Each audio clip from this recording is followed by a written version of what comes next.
Have you ever wondered how a powerful person, someone seemingly untouchable, can suddenly lose everything? It doesn't always happen with a loud bang, a dramatic public scandal, or a declaration of war. Sometimes, the most devastating falls from grace happen quietly in a single room behind closed doors. This is a story about one of those moments, a story that history has seen play out time and time again. Imagine a man at the peak of his career. Let's call him Lucius. For years, Lucius had been a force to be reckoned with. He was charismatic, intelligent, and utterly ruthless when he needed to be. He had built an empire of influence, weaving a complex web of alliances and obligations. People respected him, feared him, and most importantly, they owed him. He had placed key people in positions of power, supported their ambitions, and in return, he expected their unwavering loyalty. He saw them not just as colleagues, but as his creations, his chess pieces on a board he controlled completely. On this particular day, Lucius walked into the grand meeting hall with a familiar sense of confidence. The air was thick with the scent of old wood and ambition. This was his stage. He strode to the head of the long, polished table, his footsteps echoing slightly in the vast chamber. He was expecting this meeting to be a coronation, the final step in securing a promotion he had long coveted. It was a mere formality, or so he thought. He had done the work, he had the votes, he had the loyalty.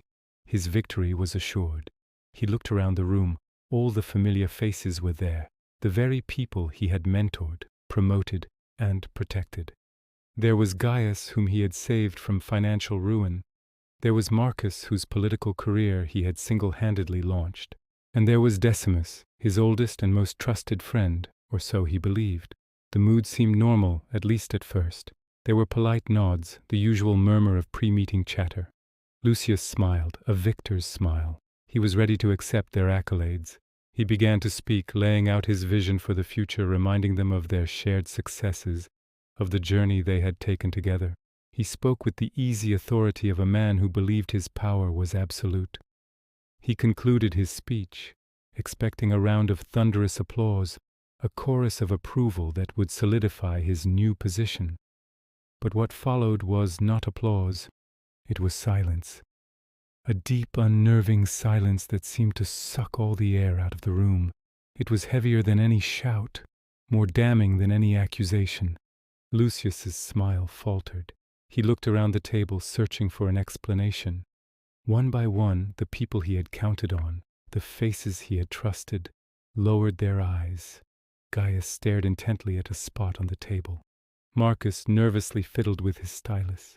No one would meet his gaze. The silence stretched on, each second a hammer blow to his authority. Then, from the far end of the table, a single voice broke the stillness. It wasn't loud or angry, but it was filled with a cold, final judgment.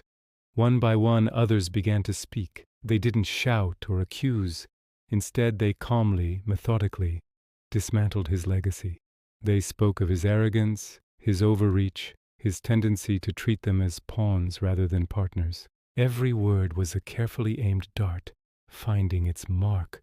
The people he thought he owned were now calmly and collectively disowning him. It was a quiet, bloodless coup. In that single silent moment, years of carefully cultivated influence evaporated into nothing. The web of power he had so masterfully woven had been cut, not with a sword, but with a series of lowered gazes and quiet unified dissent. The men he had made were now unmaking him. They had waited, patiently, for the perfect moment to reclaim their agency, to settle old scores not with a fight, but with a final collective turning of their backs. Lucius had walked into that room a respected, feared leader. He left it a ghost. As he walked out, the door closing softly behind him, the room was no longer silent. The murmur of conversation resumed, but this time he wasn't a part of it. He was on the outside, a relic of a past that had ended just moments before. He was utterly, completely alone. This is a lesson that echoes through history, from the Senate floors of ancient Rome to the boardrooms of modern corporations. It doesn't always fall with a crash. It doesn't always require a dramatic confrontation. Sometimes the most profound end comes not with a bang but with a whisper. It ends in a quiet room when the people you thought you controlled simply decide you don't anymore. It's a chilling reminder that loyalty is earned, not owned, and that even the most powerful can be undone by the silence of those they once commanded. Thank you for watching. If you found this story compelling, please like this video and subscribe to our channel for more deep dives into the hidden corners of history. We'll see you next time.